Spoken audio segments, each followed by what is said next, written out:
So one of the things that we often hear in Indiana is, oh, well, I'm a Democrat, my vote doesn't matter because we're hopelessly gerrymandered. That is not true. It is especially not true for House District 62. We have a really great shot to flip this seat. And here's why it's important.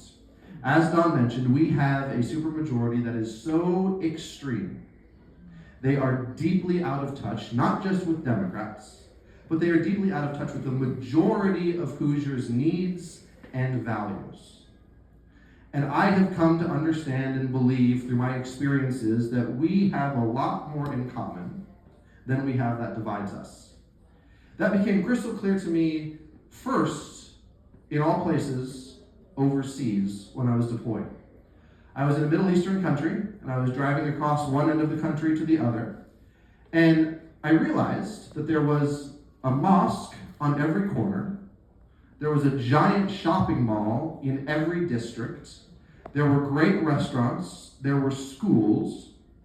And I had this profound realization that even in this country on the other side of the world, where they spoke an entirely different language, where they worshiped, where they had a different primary religion, where their culture was extremely different, we still had more in common than we had that divided us. We just wanted to go to work, raise our kids in safe areas, make sure that they're educated, worship how we see fit, buy nice clothes, and enjoy some good food every once in a while. And then I realized if that was true in a Middle Eastern country overseas, how much more true is that of us here in the United States and here in Indiana? As I've been going around knocking on doors across the district over and over again, the things that I'm hearing are not the culture wars and all the things that we hear about on whatever news network we watch. The things that I hear about are real kitchen table issues. People are struggling. They're struggling with rising property taxes in homes that they worked their whole life for. And now they're afraid that they might lose the home that they raised a family in because they're on a fixed income and they can't afford rising property taxes. One of the events that I made a phone call for to invite a woman to, I said, would you like to come? She said, oh, that's in the evening. I wish I could come, but my headlights in my car don't work. And every week, I have to choose between groceries and getting my headlights fixed. People are suffering under the weight of economic pressures.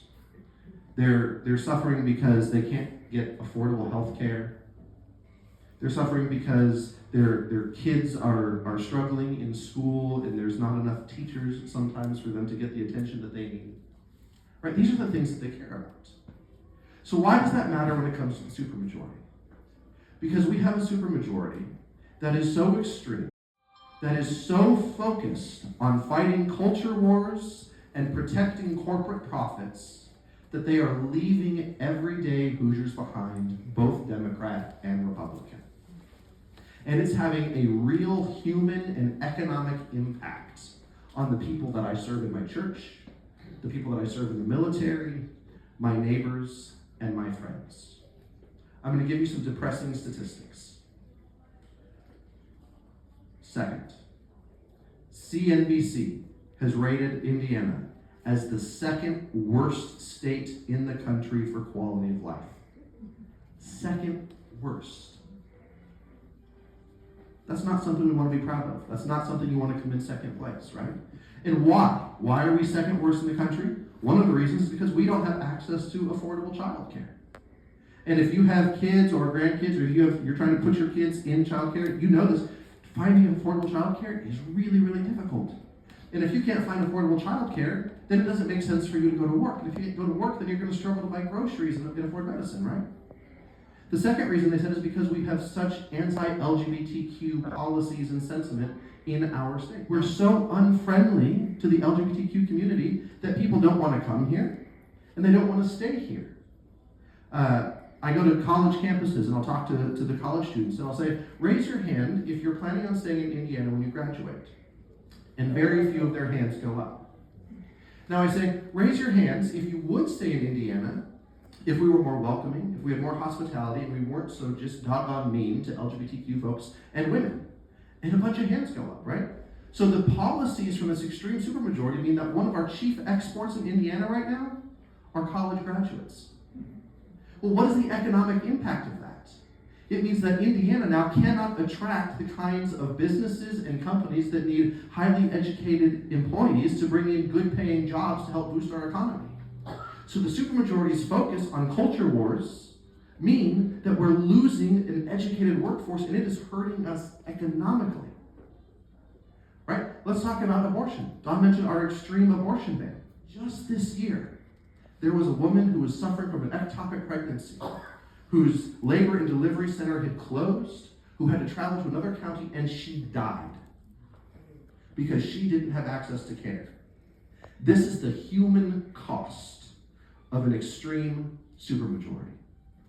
On top of that, OBGYN residents are not coming to Indiana because they are afraid that they can't practice here. This is the human cost of an extreme supermajority. And it's out of touch with where most of us are. So in so many categories, Don mentioned education, and I could go on and on and on. We have the dirtiest waterways in the country, the most polluted waterways in the country. It's not something to be proud of. In almost every category, it seems as though we are in a race for the bottom. So there's good news, there's bad news with that. The bad news is we're in a race to the bottom. The good news is it doesn't have to be that way. These are the results of policy choices being made by a legislative body that does not represent the interests of the people. This is not inevitable. It is not inevitable that we have over 250,000 Hoosiers facing food insecurity. It's not inevitable. These are policy choices. We have an opportunity, and we have a chance to make a difference. To say, we're not going to take it. We have had enough. We deserve better. We deserve representation that actually represents the will and the needs and the interests and the values of everyday Hoosiers. And we have an opportunity right here in House District 62 as the most competitive district in the state. If we show up, if we turn out, we will win. I've been saying this. If we turn out, we will win. I'm going to say that again. If we turn out. We will win. And it's crucial. And there's 3, 4, 5 other great candidates around the state that are in very similar situations. We can do this. But in order to do it, we have to overcome the apathy. We have to educate our neighbors and let them know, hey, your vote really does matter. Indiana is not as hopelessly partisan as they like to tell us that it is on TV, because the other side counts on that, right? They count on us staying home and not getting involved so they can continue to protect the corporate profits that fund their campaigns. But we have something better on our side. We have the values and we have the will of the people if we have the energy to exercise it.